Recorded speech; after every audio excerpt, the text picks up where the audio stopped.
الحمد لله نحمده ونستعينه ونستغفره ونؤمن به ونتوكل عليه ونعوذ بالله من شرور أنفسنا ومن سيئات أعمالنا من يهده الله فلا مضل له ومن يضلله فلا هادي له وأشهد أن لا إله إلا الله وحده لا شريك له وأشهد أن محمدا عبده ورسوله صلى الله عليه وآله وسلم. أعوذ بالله من الشيطان الرجيم. بسم الله الرحمن الرحيم. قال رب فانظرني إلى يوم يبعثون. أما بعد فإن خير الحديث كتاب الله وخير الهدي هدي محمد صلى الله عليه وآله وسلم وشر الأمور محدثاتها وكل محدثة بدعة وكل بدعة ضلالة وكل ضلالة في النار. سورہ صاد 38 نمبر سورت ہے، اس کی آیت نمبر ہے 79. ایک میں نے پڑھی، لیکن ترجمہ اسے اگلی آیتوں کا بھی کروں گا. اللہ پاک نے فرمایا کہ جب ابلیس نے اللہ تعالیٰ سے مناظرہ کیا، اللہ تعالیٰ نے اسے کہا یہاں سے دفع ہو جا. پھر اس نے جو درخواست کی وہ یہ تھی کہ اے میرے رب، مجھے اس روز تک یعنی قیامت تک کی مہلت دے. اس آیت کا جو میں نے پڑھی ہے کہ ابلیس نے کہا مجھے قیامت تک کی مہلت دے، تو اللہ پاک نے فرمایا جا تجھ کو مہلت دی جاتی ہے قیامت تک کی. وہ کہنے لگا کہ مجھے تیری عزت کی قسم میں سب لوگوں کو بہکاتا رہوں گا. ایک آدھ دن کی بات نہیں، لگاتار یہ کام کرتا رہوں گا. اور خود ہی اس نے کہا کہ سوا ان کے جو تیرے خالص بندے ہیں، مطلب اس نے خود ہی کہہ دیا. تو اللہ پاک نے فرمایا کہ بالکل سچ ہے، اور میں سچ ہی کہتا ہوں کہ میں تجھ سے اور ان سے جو تیرے پیروکار ہوں گے دوزخ کو برتوں گا. مطلب یہ کہ ان کو سزا ملے گی. یہ آیت میں نے اس لیے پڑھی کہ آج ہم نے جو بات کرنی ہے اس کے متعلقہ کہ آج کہہ لیں کہ محرم شروع ہو چکا ہے، اور 18 ذی الحج سے لے کر آج تک ہمارے 3 بڑے بزرگ سیدنا عثمان 18 ذی الحج کو شہید ہوئے، سیدنا عمر 29 ذی الحج کو شہید ہوئے، بعض کا خیال ہے یکم محرم کو شہید ہوئے، جیسے بھی ہو، اور سیدنا حسین یہ 10 محرم کو شہید ہوئے رضوان اللہ علیہم اجمعین. یعنی 22 دنوں میں ہمارے تاریخ اسلام کے جو بڑے تھے 3 بزرگ، ان کی شہادتیں ہوئی ہیں 22 دنوں میں. ان کو بزرگی کا مرتبہ اس لیے ملا کہ انہوں نے اپنے اپنے وقت میں اسلام کا دفاع کیا جیسے بھی ضرورت تھی. اس وقت جب جنگ لڑنی تھی تو جنگ لڑی، جنگ تبوک میں مال دینا تھا تو سیدنا عثمان نے سب سے بڑھ کر دیا، حضرت عمر نے آدھا دیا اپنے گھر کا سامان، حضرت ابوبکر صدیق نے سارے دے دیا. تو بات یہ ہے کہ ان بزرگوں نے اپنے اپنے وقت میں اسلام کے دفاع میں مصیبتوں کا سامنا کیا، مشکلات کا سامنا کیا، ہجرت کی، اپنا علاقہ چھوڑا جہاں پر وہ صدیوں سے رہ رہے تھے، اور ان کے مرتبے جو ہیں وہ اسلام کی خدمت اور اسلام کا دفاع کرنے کی وجہ سے بڑے ہوئے. ان کی جو بزرگی ہے، ان کا جو مرتبہ ہے وہ اس وجہ سے بڑا ہوا. وہ ہمارے بزرگ اس لیے بنے کہ انہوں نے ہر طرح سے اسلام کا دفاع کیا. اس وجہ سے ان کو یہ مرتبہ ملا کہ امت نے بھی ان کو بزرگ مانا اور اللہ کے ہاں بھی وہ عشرہ مبشرہ میں شامل. مطلب 3 بزرگوں جن کے لیے جنت کا حضور علیہ السلام نے اعلان اسی دنیا میں کر دیا کہ سیدنا عمر اور سیدنا عثمان یہ تو عشرہ مبشرہ میں ہیں، اور حسن حسین فرمایا کہ دونوں جنت کے جوانوں کے سردار ہیں. آج بھی جو شخص اسلام کا دفاع کرے گا اصل میں ان کی راہ پر چلنا یہ ہے اصل کارنامہ، اگر کوئی کر سکے تو۔ باقی میں بھی آپ کو 10 15 20 احادیث ان کی شان میں سنا دوں، آپ بھی سن کر گھر چلے جائیں گے۔ تو جب بھی کوئی بات کمیونیکیٹ کی جاتی ہے، کمیونیکیشن جو ہے ابلاغ، اس کا اصول یہ ہے، مثلا خاطی آپ نے لکھنا ہے نا، تو اس کے پارٹس ہوتے ہیں خط کے، خط میں بات ہی دوسری تک پہنچائی جاتی ہے نا، تو اس میں جو آخری پارٹ ہوتا ہے کہ پہلے اس کو سلام کرتے ہیں، پھر اپنا تعارف پراتے ہیں، اس کے بعد ایک پارٹ آتا ہے خط کا، وہ ہوتا ہے سٹیمولیٹنگ ایکشن۔ کمیونیکیشن میں خط جو لکھنا ہوتا ہے اس کے کئی پارٹس ہوتے ہیں خط کے، کہ بھئی تم اس سے چاہتے کیا ہو وہ بھی تو اس کو بتا دو، تم نے اس کو سلام کر لیا، اس کو اپنا تعارف کروا دیا، کہنا کیا ہے اس کو وہ بھی تو بتاؤ کہ بھئی میں آپ سے یہ توقع رکھتا ہوں کہ آپ یہ کام کر دیں۔ اس کو کہتے ہیں سٹیمولیٹنگ ایکشن، اگلے کو کام کرنے پر آمادہ کرنا۔ تو اگر ہم جو بھی لوگ اس ذمہ داری پر ہیں کہ وہ لوگوں سے بات کریں جمعے والے دن، اگر وہ صرف ان کے فضائل سنا کے ان کو بھیج دیں تو اس میں وہ بہت ضروری پورشن رہ جائے گا کہ بھائی ہم نے کرنا کیا ہے۔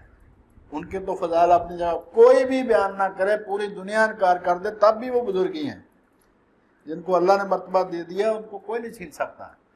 تو بھائی ان بزرگوں کے صرف فضائل بیان کرنا، جیسے محرم میں ہوگا، جیسے پچھلے دنوں میں ہوا کہ سیدنا عثمان کے موضوع پر جمعے پڑھائے گئے، سیدنا عمر کی شہادت پر جمعے پڑھائے گئے، حضرت حسین کی شہادت پر جمعے پڑھائے جائیں گے۔ بھائی یہ بات بالکل اپنی جگہ درست ہے، لیکن ان بزرگوں کے صرف فضائل بیان کر دینا کوئی کام نہیں ہے۔ آپ ان کے فضائل کے بعد بھی لوگوں کو بتائیں کہ بھائی ان کی راہ پر بھی چلنا ہے، اور اس کا بھی کوئی قابل عمل طریقہ بتائیں۔ ایسا نہ ہو کہ کہہ دیں جی کہ 40 سال جی فلاں بزرگ نے عشاء کے وضو سے تہجد پڑھی، فجر پڑھی، نہ کو کر سکے نہ کو کرے، یار یہ تو ہونا نہیں، چل رہنے دو، ایک دن بھی رہنے دو۔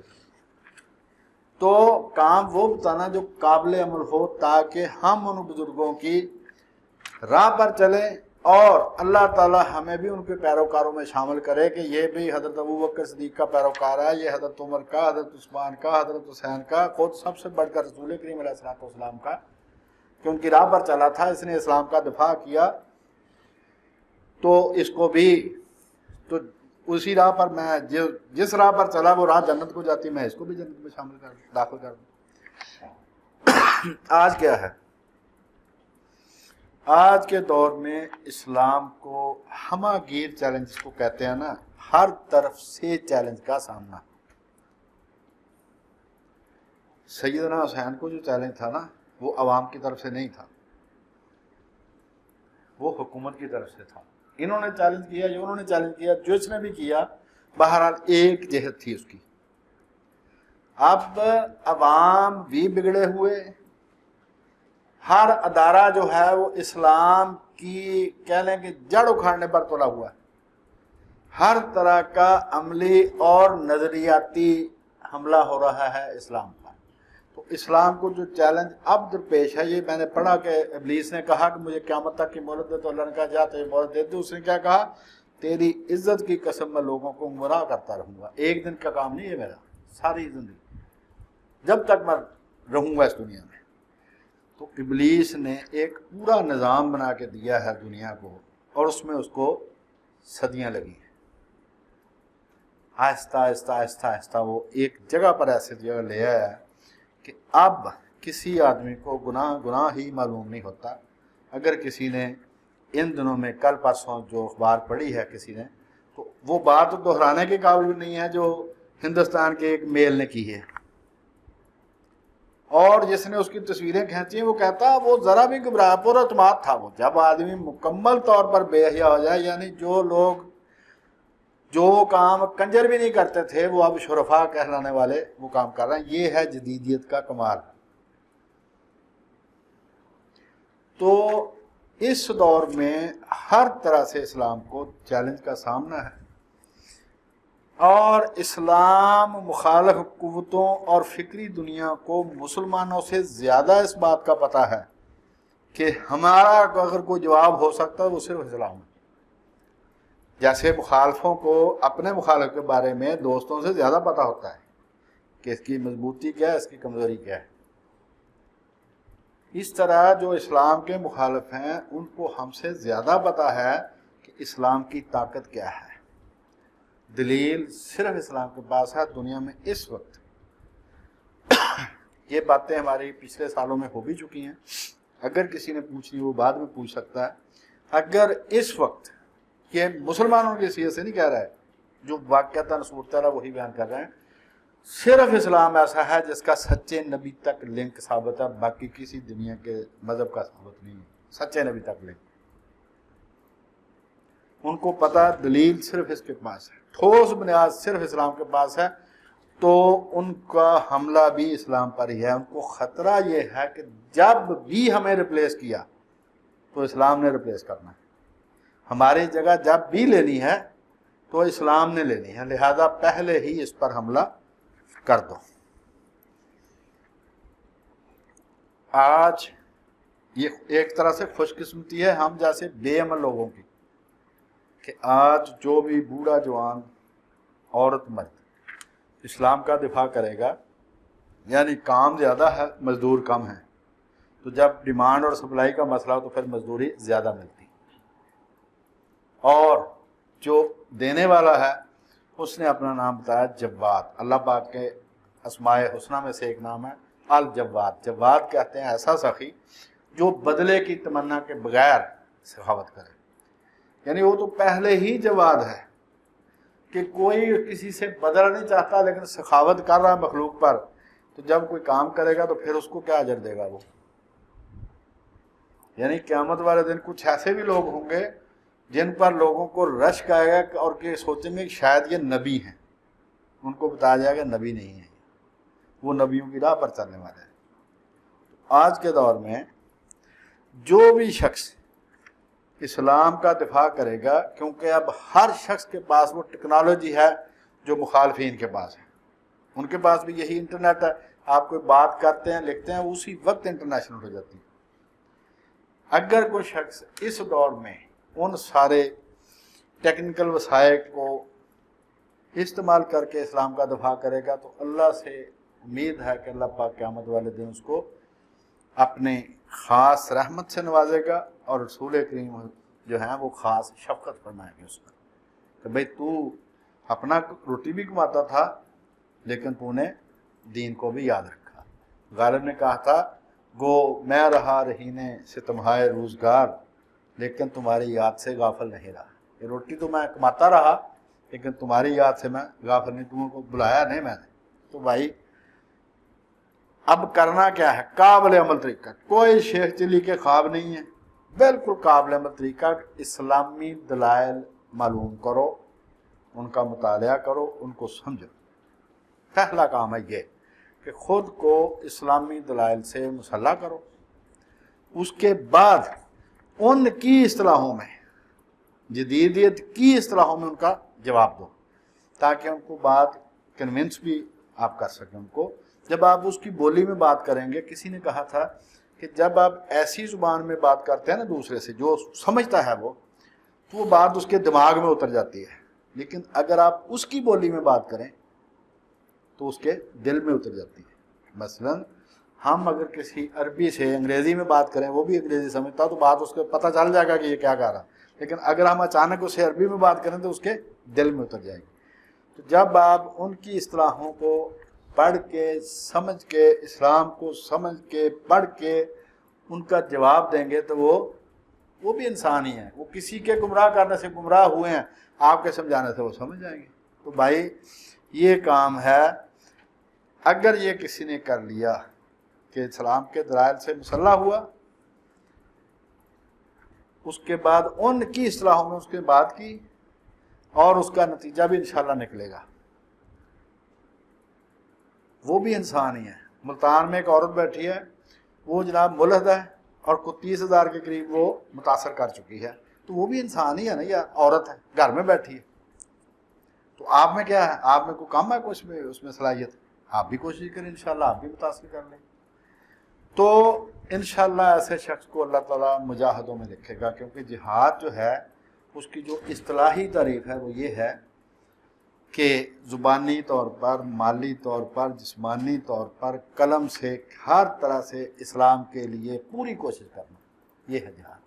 قتال جو ہے تلوار چلانی، یہ آخری مرحلہ ہوتا ہے جب حکومت کہے تب۔ تو آپ نے یہ کام ضرور کرنا، یہ بالکل قابل عمل طریقہ ہے جس میں کوئی ایسی بات نہیں جو انسان کر نہ سکے۔ اور یہ جو میں نے ذکر کیا کہ 18 ذی الحج، 29 ذی الحج اور 10 محرم ہمارے 3 بزرگوں کی شہادت ہے، سیدنا عثمان کی، سیدنا عمر کی، سیدنا حسین کی رضوان اللہ علیہم اجمعین۔ تو ان کے صرف فضائل، ان کی صفتیں نہیں بیان کرنے، ان کے کام بھی کرنے ہیں۔ جو کام وہ کرتے تھے اسلام کے لیے، انہوں نے وطن چھوڑا، مال خرچ کیے، جانیں دے دیں، تو وہ کام ہم نے بھی کرنا ہے، تب جا کے ان کے فضائل کا ہم حق ادا کریں گے۔ ورنہ وہ کانوں کا چسکا کے سن لی اور گھر چلے گئے، اللہ اللہ خیر سمجھ۔ تو اس فتنے سے ذرا بھی گھبرانا نہیں، جب سے دنیا بنی ہے مصیبتیں آتی رہی۔ ابھی ایک جمعہ اگلا وہ بھی انشاءاللہ ان بزرگوں کے حالات پر ہی، اس کے بعد ایک انتہائی ٹیکنیکل مسئلہ، اس پر انشاءاللہ بات کریں گے اللہ پاک کے توفیق سے، کہ یہ جو دنیا میں مصیبتیں آتی ہیں جس کو ہم شر کہتے ہیں، یہ خیر و شر کا مسئلہ کیا ہے، بڑا ٹیکنیکل مسئلہ، یہ انشاءاللہ بات کریں گے اللہ کے مدد سے۔ تو جب سے دنیا بنی ہے مصیبتیں آ رہی ہیں، ہم ان کو روک نہیں سکتے۔ ان میں اس وقت جو فکری مصیبت ہے، ذہنی مصیبت ہے، نظریاتی مصیبت ہے، وہ یہ جدیدیت ہے۔ ان کا کوئی نہ کوئی ان سے بچنے کا سامان کر سکتے ہیں، ان کو روک نہیں سکتے ہیں۔ بس زلزلہ آ رہا ہے، کوئی بھی نہیں روک سکتا، لیکن اس سے بچاؤ کا سامان کیا کہ عمارت ایسی بناؤ جو زلزلہ کو برداشت کر سکے۔ تو ان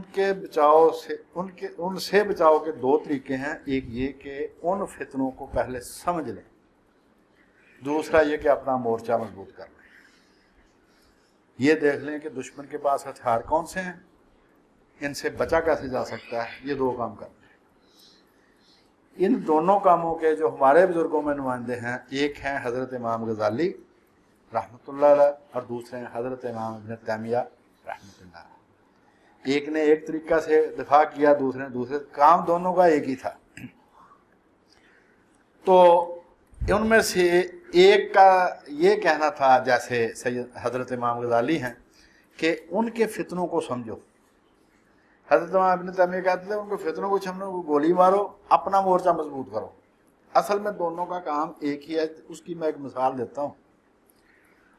1992 میں جب یہ موٹر وے بننا شروع ہوئی ہے تو کئی سال بنتی رہی، ساری موٹر وے بن گئی، یہ کلر کا ہار والا پول نہیں بن رہا تھا۔ جب بھی پول بناتے تھے وہ ہے نمک ہے اس زمین میں سارا، تو وہ پول ختم ہو جاتا تھا، گر جاتا تھا۔ اس کو بہت ٹائم لگا۔ انہوں نے پھر کیا کیا، انہوں نے کہا جی زمین کا نمک تو ہم ختم نہیں کر سکتے، لیکن تعمیر میں مسالہ ایسا استعمال کر سکتے ہیں جس پر نمک اثر نہ کرے۔ تو یہ ہے اسلام کے دفاع کا طریقہ۔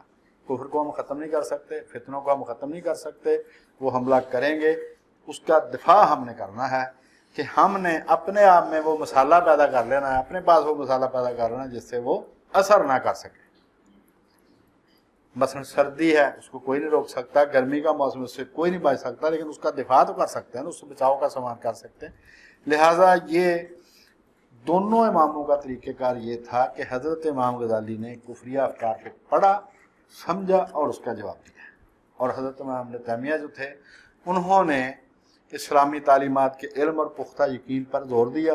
اب ہم نے یہ کرنا ہے کہ اسلام کا علم حاصل کرنا ہے، ان کی بھی باتیں سمجھنی ہیں، اس کے بعد اپنا جو اسلام کی حمایت میں دفاع ہے وہ پیش کرنا ہے۔ اب ہم نے کرنا کیا ہے؟ بالکل قابل عمل طریقہ کہ سب سے پہلے اسلام کا مطالعہ کرنا، کہ اسلام اپنے حق میں کون سے دلائل پیش کرتا ہے۔ اسلام اپنے حق میں آفاقی دلائل بھی پیش کرتا ہے جو کائنات ہے، اور انسانی جسم سے بھی دلائل پیش کرتا ہے، وہ میں بتاتا ہوں۔ پھر ہم نے ان کفریہ نظاموں کا مطالعہ کرنا ہے، پھر ہم نے مسائل کی نشاندہی کرنی ہے کہ اس وقت یہ کام پہلے کرنے والا، ترجیحات قائم کرنی ہوتی ہیں کہ سب 10 کام کرنا ہے، 10 تو اس میں 1 2 3 4 ترتیب لگاتے ہیں کہ سب سے پہلے یہ کام کرنا ہے، پھر اس کے بعد یہ، پھر اس کے بعد، یعنی ہم نے مسائل کی نشاندہی کرنی، پھر علمی، عقلی اور اسلامی معیار پر ان کا جواب دینا، اپنے لوگوں میں آگاہی پھیلانا ہے، ان کو سمجھانا ہے کہ بھائی یہ فتنہ ہے، اس سے بچ جاؤ، اور جو حل ہے اس کا، اس کی تعلیم عام کرنا، اس کا انتہائی بہترین اللہ پاک نے وسیلہ بنا دیا یہ انٹرنیٹ کو، تو آپ جو بھی تیار کریں اس کو انٹرنیٹ پر دے دیں۔ نوجوان نسل کو دلائل کی روشنی میں خدا، رسول، دین اور کتاب، ان پر پختہ کرنا ہے کہ یہ کوئی افسانے نہیں ہیں، یہ اس سے بڑی ٹھوس چیز ہے ہی کوئی نہیں، نہ اس دین سے بڑھ کر کوئی دین ہے، نہ اس کتاب سے بڑھ کر کوئی کتاب ہے، نہ اس رسول سے بڑھ کر کوئی رسول ہے، اور نہ ہی خدا غیر موجود ہے، وہ موجود ہے۔ کسی کی دلیل کا جواب سختی سے دینے کے بجائے دلیل کی مضبوطی سے دینا ہے، مطلب ڈنڈے سے نہیں بات بنوانی، دلیل اپنی اتنی مضبوط ہونی چاہیے کہ وہ آدمی مانے، اور اس عادت کا عام رواج کرنا ہے کہ بھائی جو دین ہے اس کی ہمارے پاس یہ دلیل ہے، آپ دلیل سے بات کریں بس۔ اب آگے بات کہ انسان کے ذہن میں یہ آتی ہے کہ یار کوشش تو ہم کریں گے لیکن اتنا بڑا فتنہ میں کیا کر سکتا ہوں۔ سوچ پر اجر ہے، اسلام میں سوچ پر اجر ہے، کہ حقائق ہے، کوئی کتابی بات نہیں، کہ جب حضرت ابراہیم علیہ السلام کو آگ میں ڈالا گیا تو ایک چڑیا تھی، وہ ایک قطرہ چونچ میں بھر کر لاتی تھی، اس آگ میں پھینکتی تھی، اس کو بھی پتا تھا کہ آگ اس سے نہیں بجھ سکتی، اس نے اپنی سوچ ظاہر کی کہ میں حضرت ابراہیم کے ساتھ ہوں، چھپکلی پھونکے مارتی تھی، اس کو بھی پتا تھا میری پھونک سے وہ آگ زیادہ ہونے والی نہیں، وہ تو پہلے بہت زیادہ، لیکن اس نے اپنی جو فطرت کی خباثت تھی وہ ظاہر کر دی کہ میں حضرت ابراہیم کے خلاف ہوں۔ ہم نے چونچ میں پانی کا ایک قطرہ بھر کے اس آگ میں پھینکنا جو کفر نے لگائی ہے۔ ہمارا کام اتنا ہی ہے، کوشش کرنا ہمارا فرض ہے، نتیجے کی ذمہ داری اللہ نے نہ نبیوں پر ڈالی ہے نہ ان کی امتوں پر ڈالی ہے۔ وہ کہتا ہے نتیجے کی پرواہ نہیں کرنی، تمہارا کام صرف کوشش کرنا ہے، کوشش پر ہی میں اجر دے دوں گا، جو اس کا نتیجہ نکالنا ہے وہ اللہ تعالیٰ کے بس میں ہے۔ یعنی یہ والا فیلڈ ایسا ہے، اگر جیت گئے تو کیا کہنا، ہارے بھی تو بازی مات نہیں، اگر جیت گئے تو کیا بات ہے، غازی، ہار گئے تو شہید، مطلب دونوں طرح سے فائدہ ہی فائدہ ہے۔ تو ذرا نہیں گھبرانا، یار یہ فتنہ اتنا بڑا ہے، میں اس کا، بھائی آپ جتنے کر سکتے ہیں وہ کریں، بس آپ کا اتنا ہی کام ہے، انشاءاللہ رسول اللہ کے قدموں میں جگہ ملے گی، کیونکہ آپ نے ان کے دین کی حمایت کی ہے۔ اب یہ جو ان کے جو نظریات ہیں، ہیومنزم ہے، لبرلزم، سیکولرزم، ان کا ایک تو آپ دیکھیں کہ ان کا عملی اثر کیا ہوا ہے۔ عملی اثر ان کا یہ ہوا یورپ میں یا جس ملک میں انہوں نے مانا ہے، ایک تو انسان تنہا ہو گیا، خاندانی نظام ختم ہو گیا، شرم و حیا ختم ہو گئی، جب سارے چاؤ پورے کر لیے جائیں تو پھر ایک ہی راستہ رہ جاتا ہے، وہ خودکشی ہے، تو خودکشی کی شرح بڑھ گئی، کوئی اعلیٰ مقصد نہیں ان کی زندگی کا، بے مقصدیت، اور بے مقصد کا نتیجہ خودکشی۔ جب ساری خواہشیں پوری ہو جائیں، ایک پوائنٹ آگا میں اس کی وضاحت کروں گا بعد میں، جب ساری خواہشیں پوری ہو جائیں تو کیا ہوتا ہے، میں اس کی ایک مثال دے کے یہ بات کرو کہ برطانیہ میں ایک لڑکی تھی کوئی 18-20 سال کی، اس کی لاٹری نکلی 14 لاکھ پاؤنڈ کی۔ 14 لاکھ پاؤنڈ بہت ہوتے ہیں۔ اس نے جناب 3-4 مہینوں کے بعد اس لاٹری کمپنی پر کیس کر دیا کہ اس لاٹری کمپنی کو بند کیا جائے۔ تو عدالت نے پوچھا بھی اس نے تو تمہارا بھلا ہی کیا، 14 لاکھ پاؤنڈ تمہیں دے دیے ہیں قرآن اندازی میں، اس نے تمہارا کیا نقصان کیا؟ اس نے کہا اس نے میرا یہ نقصان کیا ہے کہ جب مجھے وہ پیسے ملے تو میں نے اپنی ہر خواہش پوری کر لی، برانڈڈ کپڑے لے لیے، پرس لے لیے، جوتے لے لیے، ہر شے برانڈ لے لی۔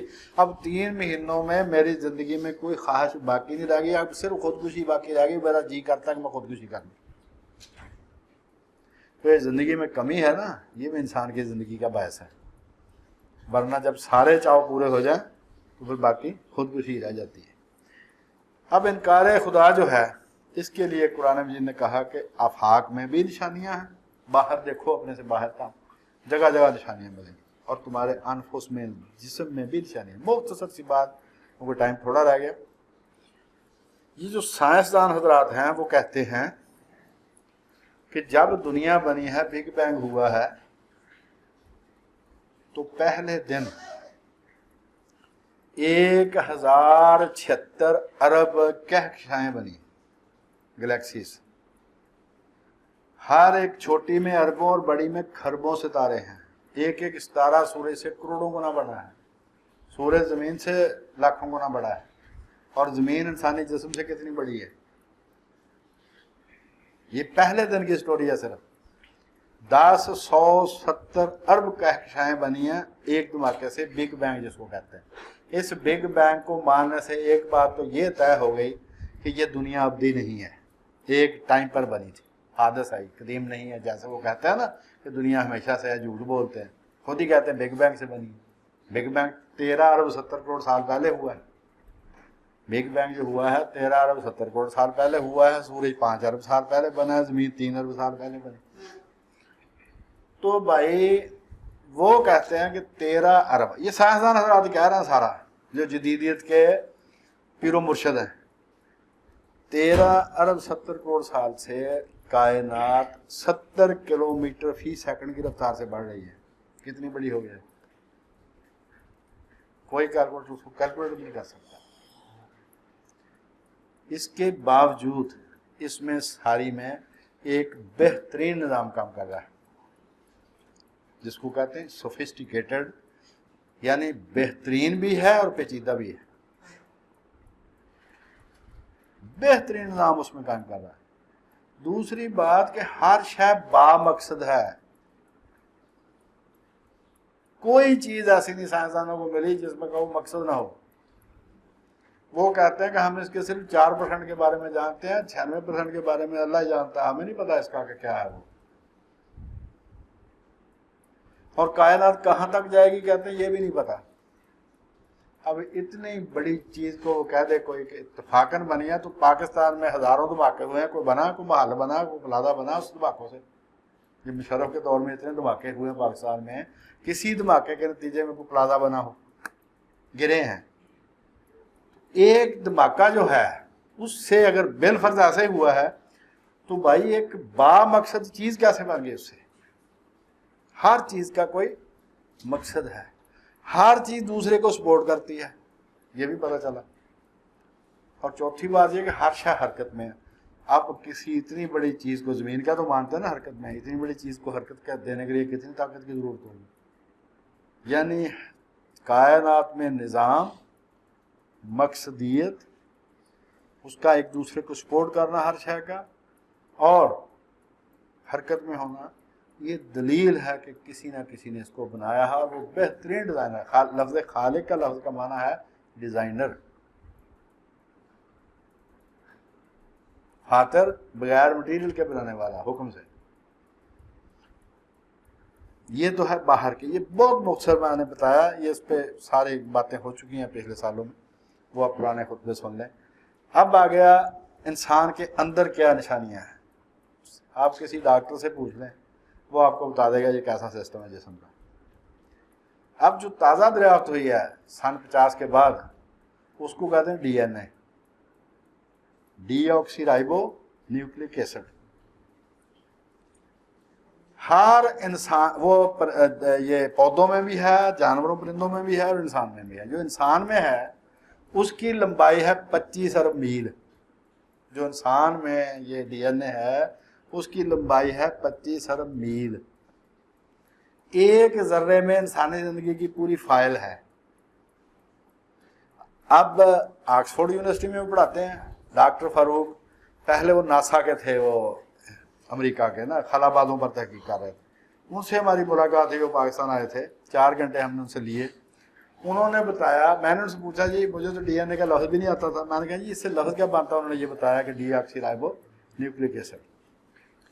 میں نے کہا سر اس کا